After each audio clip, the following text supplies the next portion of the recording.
Estamos aquí con un joven narrador que acaba de publicar un libro realmente recomendable, Paul Baudry y el arte antiguo de la cetrería. ¿Cómo estás, Paul? ¿Qué tal? Bienvenido, Paul, a Entre Libros. Gracias. Parte de tu interés académico tiene el foco puesto en la obra de Julio Ramón Ribeiro, ¿no? Sí. ¿Hasta qué punto sientes, o digamos, podría sentir, o podría ser válido para un lector sentir que tienes una deuda con Julio Ramón Ribeiro? Sabes que es una pregunta que ya había anticipado y sobre la cual he estado pensando hace meses y creo que soy incapaz de contestarla, y creo que los lectores y los críticos podrían hacerlo mejor que yo. Ribeiro es un autor y es un texto, es un corpus que llevo tan interiorizado. Yo he vivido con Ribeiro, he dormido con él, ¿me entiendes? O sea, he estado casi 10 años investigando sobre él, ¿no? Entonces, te contestaría lo que Ribeiro decía sobre Lima y sobre París, cuando le preguntaban qué ciudad prefería. Él decía: yo no puedo tener ninguna apreciación estética sobre ninguna de las dos ciudades, porque están dentro de mí como mi páncreas o como mi estómago. Ajá. Y no puedo decir si son bellos o si son feos. Imposible tomar distancia, digamos. Imposible, porque concluye la prosa, creo que es una de las prosas patrias, y concluye diciendo: simplemente puedo decir que me pertenecen. Y te contestaría lo mismo sobre Ribeiro, sobre su influencia. Simplemente puedo decir que me pertenece, no sé cuánto, si mucho o poco, y eso lo determinarán los lectores. Algo que irvana este buen libro de relatos es una necesidad, más que por desmitificar la historia, por intervenirla, por transformarla, sí, por jugar incluso con personajes reales y darles una nueva perspectiva, una nueva dimensión. Bueno, yo enseñé historia en la universidad bastante tiempo, historia latinoamericana también, y son narraciones, digamos, son episodios que yo he tomado ante todo como narraciones, y siempre le he visto el lado literario a la historia, ¿verdad? Uh-huh. Tanto mentira consensuada, mentira construida, historia construida por los vencedores, etcétera, ¿no? Muchas partes de nuestra historia parecen ficciones, ¿no? Claro, parecen ficción, ¿no? Pero la historia efectivamente para mí siempre ha sido quizás una matriz ficcional, ¿no?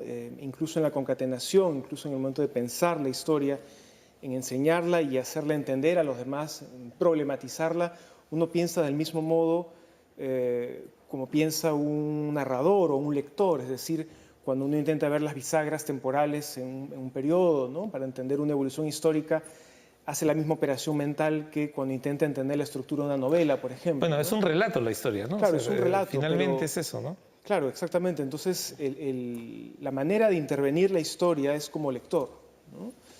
Un cuento que es sumamente provocador es el que da título al libro, porque juega mucho con uno de los temas, digamos, secretos de la literatura, de la historia del Perú, como es la intimidad de Aya de la Torre. ¿Cuál fue tu interés de volver a tocar esa herida? Lo que pasa es que yo llegué, bueno, el tema es el de la vida amorosa de Aya de la Torre, ¿verdad? Y con todos los rumores que circulan alrededor de ella. El tema, en realidad, llegué a por otro camino que no tiene nada que ver. Yo quería escribir un libro serio, grave, realista, y siempre tengo una tendencia no solo a hacer chistes, lo cual es un gran problema, aunque yo no parezca tan chistoso. Depende del contexto, ¿no? Depende del contexto, pero el problema del chiste es que es efectista y que depende del efecto, y hace que todo el texto es muy complicado. Entonces, es una lucha interna, ¿no? Por eso el cuarto texto me solté más en ese aspecto. Pero para regresar al primer relato, al arte antiguo de la cetrería, todo comenzó cuando estaba imaginando una historia fantástica sobre un hombre pájaro que iba a asesinar a Alan García. Entonces, esta idea, evidentemente... ¿Es un cuento o es un deseo? No. Era una idea totalmente descabellada que en fin, yo no quería escribir ciencia ficción, por ejemplo, ¿no? Y ahí se teje la historia justamente de un padre fascinado por el aprismo y que va a descuidar la relación con su hijo por la fe, la devoción, la entrega, la militancia hacia el aprismo, ¿no? Y no cuento más. El segundo cuento es bien interesante también, sorprendente. Yo lo leí primero candorosamente y pensé que sí era posible que Bradbury y María Reiche se hubiesen carteado o hubiesen tenido algún tipo de contacto, pero claro, aclarado esto, lo de la puesta en deseo, el cuento entonces adquiere otro espesor. Otra dimensión, ¿verdad? Y claro, siempre queda la posibilidad de pensar o de desear que estos dos personajes se hubieran conocido, ¿no?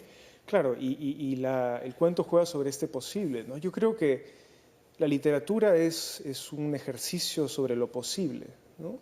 A mí me interesa eso, ¿no? Me interesa imaginar esas posibilidades, pero lo más difícil es mantenerlo dentro, no sé si de un corset, pero dentro de un marco, de un perímetro de lo verosímil, ¿no? Eso para mí es lo más difícil, porque ideas descabelladas es bastante fácil tenerlas, ¿no? Yo creo que siempre me ha interesado escribir sobre el prejuicio.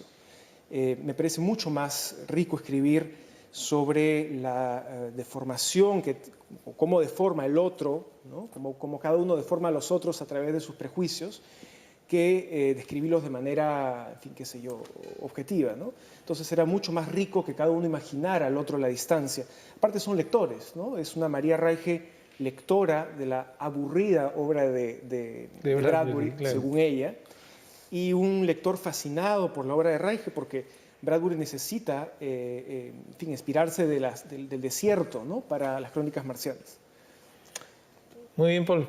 Te agradecemos mucho esta visita por el CD Entre Libros. Gracias a ustedes. Y por esta charla tan interesante sobre tu libro de cuentos. Gracias.